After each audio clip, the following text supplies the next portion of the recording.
want to fix them because they have too many planes. Right now we have a situation where somebody on some Boeing planes found weakened elements as we speak.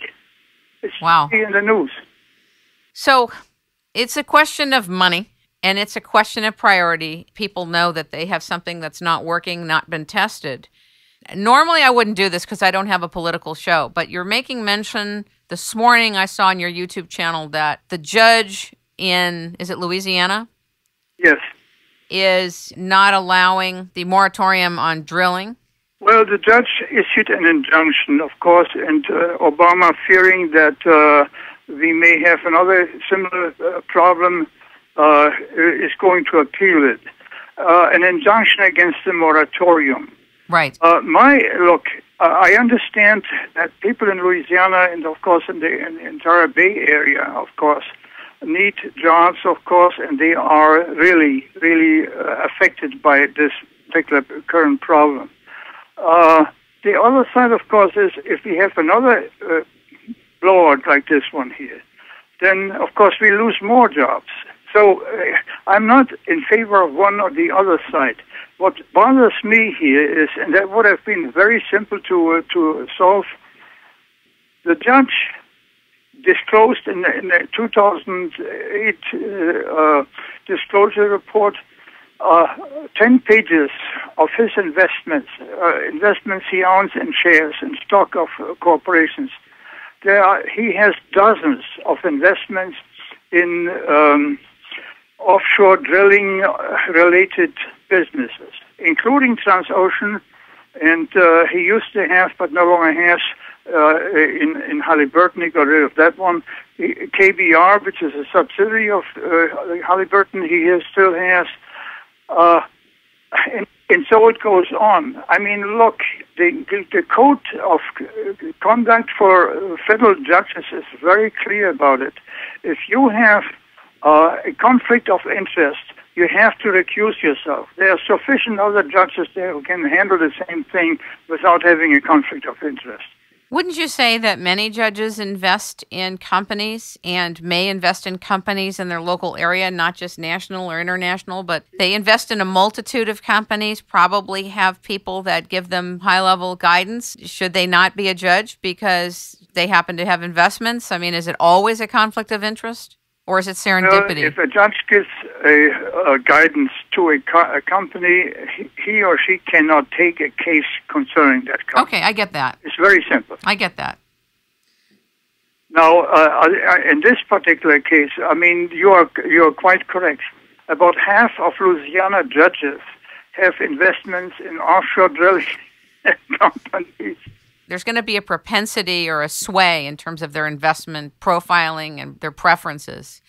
But I guess my question to you is, knowing what we know now, particularly after that interview with Chris Landau, I feel like we really need to get a handle and we need to make sure that systems are in place in case this happens again. And apparently what he laid out is that many of these wells, these high-pressure wells, are in danger of going bust the same way this one did.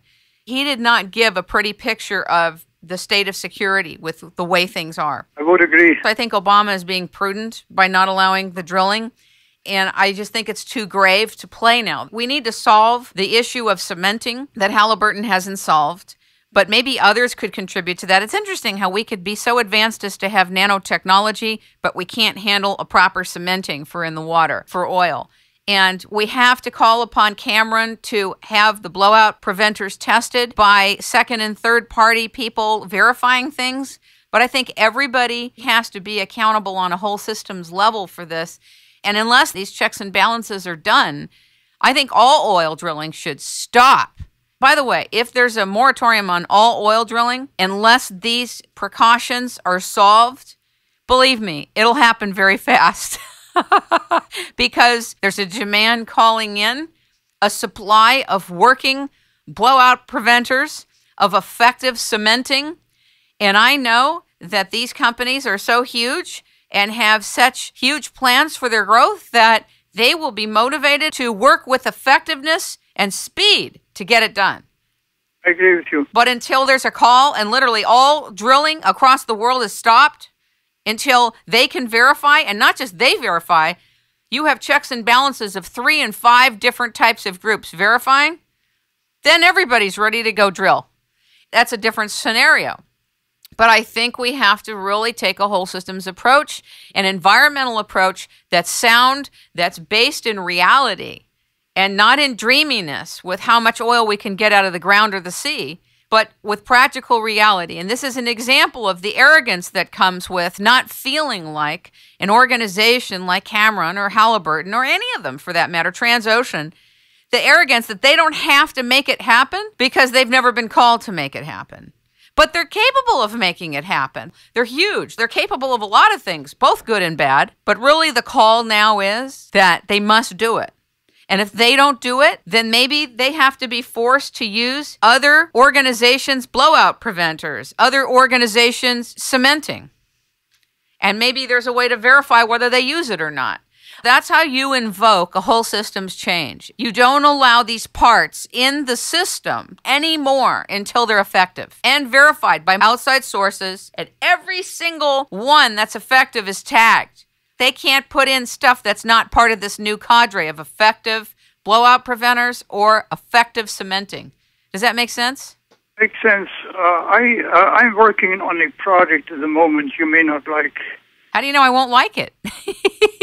Well, because many people don't like it. Of course, most of the people, these guys who don't like it, are in one way or another related to the oil industry. Here's my idea. Get away from oil, period.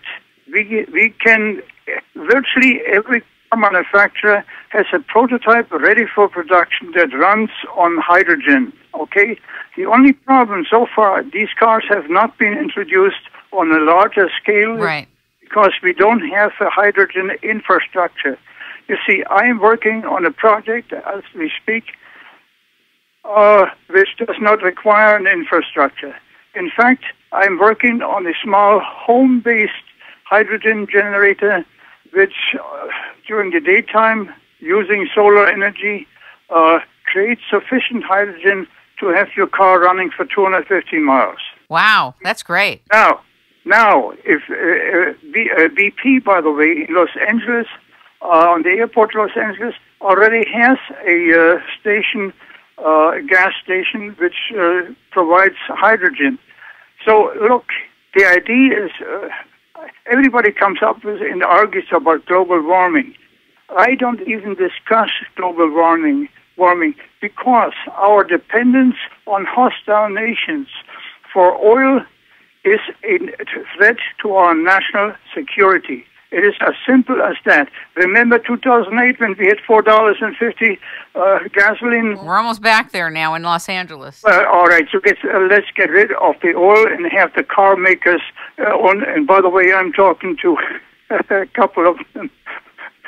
A couple of German manufacturers told me, well, we can talk about it, which means, of course, that they have a project of their own. Sure. But Mercedes told me, Daimler told me that they are interested.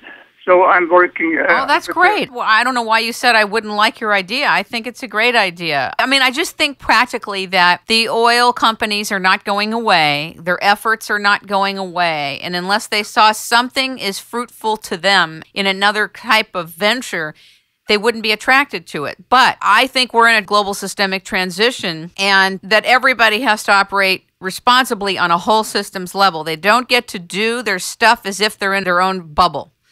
I think it's great. BP ran advertising campaigns that they want to get involved in alternative energy projects. Okay? All right, let's go for it. Maybe they did that on a press level.